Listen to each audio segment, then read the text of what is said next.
Good day, everyone. I will be discussing the chapter 11, and our topic is about freedom and dignity. Eleanor and Franco exercise true freedom when A. They distinguish between right and wrong and conform their judgments through ethical principles, and they follow their natural inclinations to choose the good and avoid evil. It is then that each follows a true conscience. It is then that each acknowledges the moral laws of reality within. This passage highlights the significance of conscience as a guiding force in human behavior, emphasizing the importance of obeying the inner law written by God. It acknowledges that conscience can sometimes err due to the ignorance, but warns against allowing the conscience to become desensitized through a disregard for truth and habitual sin. The child needs to develop a sensitivity to sin. If he is to triumph over indifferentism towards God and the moral law, then he must perceive the seriousness and consequences of ethical violations. It is important that he understands that, number 1, sin is an act of disobedience to God's law and a violations of love. Temptations from the world, the flesh, and the devil can influence a person, but ultimately the choice to sin lies within their free will. Sin is not just a feeling of guilt or shame, but a direct offense against God. Sin is a rebellion against God, where individuals decide for themselves what is good and evil.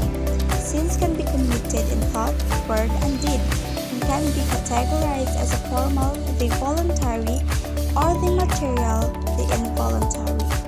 Serious sins requires grave matter, clear awareness of evil action, and full consent of the will. Venial sins are less serious offenses, either due to the less grave matter of lack of knowledge or consent.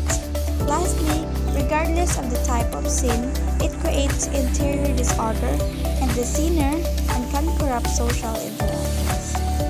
And now, let's proceed to our next topic, the guilt and shame. Formal sin produces guilt, sometimes shame. So in this case, to fulfill the 3 conditions mentioned, Constance must accept moral standards, regulate behavior, and possess self-critical ability. Overall, Constance's experience of guilt demonstrates her moral development and the presence of important cognitive and emotional abilities necessary for moral reasoning and self-regulation.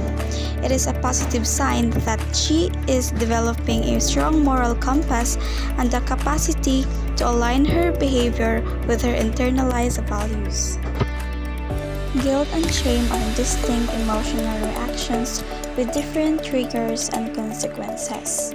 Guilt is an internal emotional response to behavior that goes against one's moral values, while shame is an emotional reaction to negative judgment by others.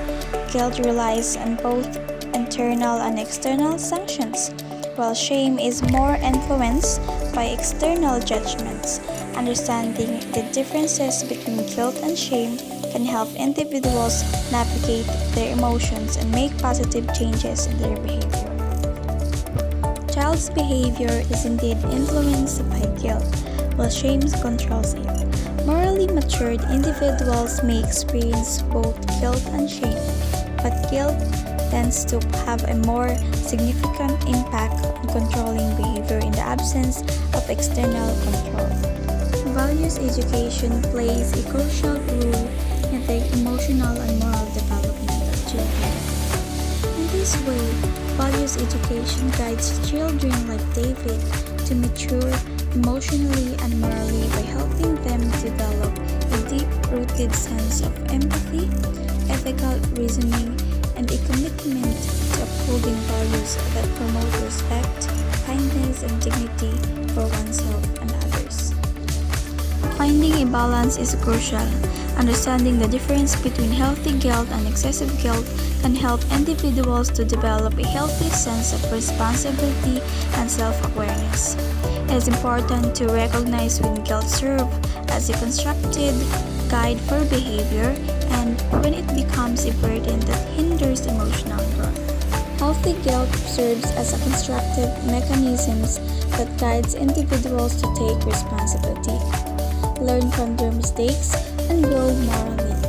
On the other hand, excessive guilt becomes burdensome, leading to self-blame, low self-esteem, and hindering emotional well-being.